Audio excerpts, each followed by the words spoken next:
Star Wars 7x7 episode 3029. Here we are, just about to start the second half of the Andor season, and I thought we would wrap up what we've seen in the first two arcs and talk about where we have to go with the rest of the season. Punch it!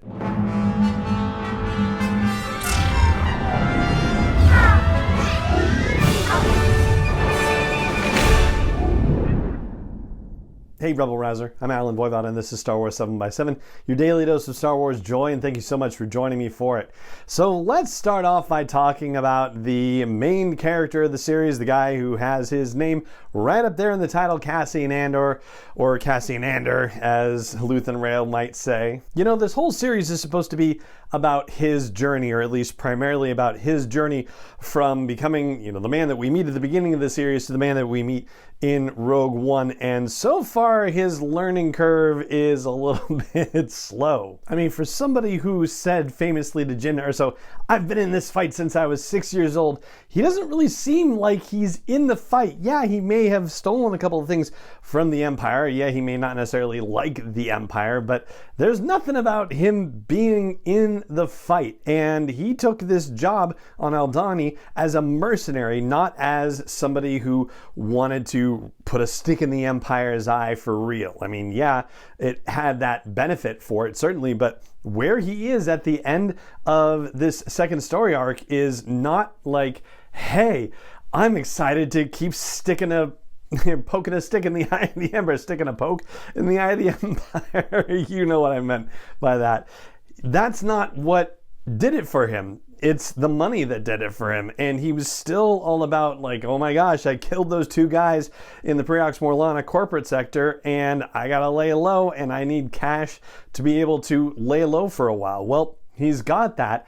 And now he's just gonna go back to Ferrix apparently, but you can't go home again and things are only going to get bad and worse and more so on Ferrix. So maybe it's not so much that he's been in the fight since he was 6 years old as the fight is going to be coming to him in some way and he's not going to be able to avoid it. Meanwhile, we have Mon Mothma, and I have to say Mon Mothma, for me, like, this is, if there's anything that's disappointing about the series, it's that for all the interviews that I listened to leading up to the start of the Andor series, I really thought we were going to see more of Mon Mothma, and as yet, we haven't seen a heck of a lot of her. Now, I know this is supposed to be primarily Andor's series, but I guess I thought we would get a little bit more of Mon Mothma, and I'm a little bummed about that. And I wouldn't necessarily take away from anything that we've seen so far.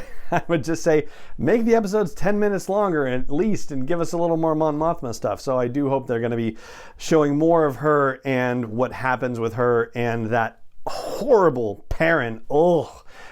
By the time this season is over. Honestly, there has not been a character that I have hated as much as Perrin, maybe like Dengar. Like, that's the only other character that has made me just so angry at this person's existence. Anyway, yes, I would like to see more Mon Mothma and see what's going to happen now that Luthen has his own source of money. That means that he is going to be able to feed the many mouths that he has to feed without necessarily having to worry about Mon Mothma and how long it's going to take her to get him money to fund his operations. Now he can go on his own merry way.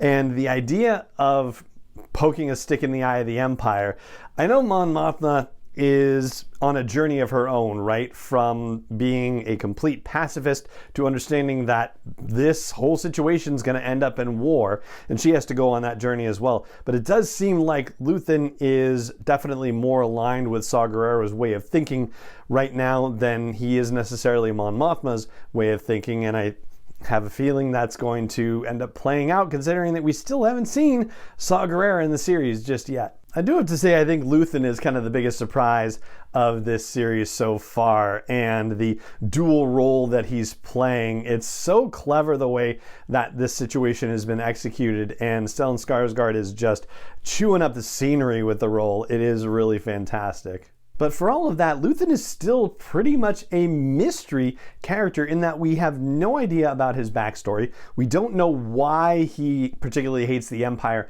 as much as he does. We don't know how he came to be involved in this little circle that Mon Mothma and he have going with however many people else. Who knows? Bail Organa, probably one of those folks. And to get to the point where he has many mouths to feed, as he puts it to Mon Mothma, that means that he has to have been networking and finding potential rebel cells in various parts of the galaxy. Like, this is a serious commitment, a very long-term and dangerous enterprise that he is engaged in. So I think we have a lot more to learn about Luthen Rael's background. So that covers what our hero situations are, and we've arrived at a place halfway through the series that's a little bit unusual, which is that we don't have a real strong villain directly engaged with our heroes at this point. I mean, we had Cyril working on the Cassian Andor murder case.